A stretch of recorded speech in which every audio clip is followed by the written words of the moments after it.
Incidentin e ndodhur në Dibër, ku u përfshi drejtuesi politik i Partisë Demokratike Xhelal Mëziu, kryedemokrati Sali Berisha, e cilëson si provokim nga kundërshtari politik në këtë qark, Blendi Klosi.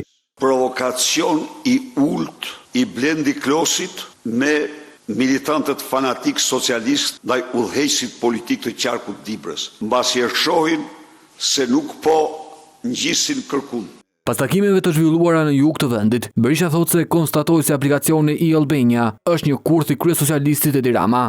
I Albania, kurthi më i keq i kohrave të Edi Ramës, aplikonte banori nga jug për të marrë dokumentat e tokës. 2 muaj heshtje mortore. Pas 2 muajsh i vinte sekseri dhe i thoshte ke aplikuar aty, ti thoshte. Po. Atëherë thoshte për një dynim tokë do të japish 5.000 euro. Thotë se gratë dhe vajzat do të hakmerren me votë ndaj Ramës për gjuhën e përdorur në takime.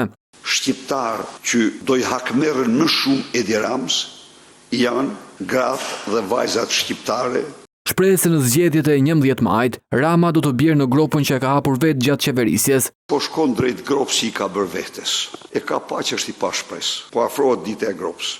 Kryedemokrati thekson se objektivi i Partisë Demokratike është vijimi i prezantimit të programit elektoral tek qytetarët dhe jo përballja në distancë me kundërshtarin politik.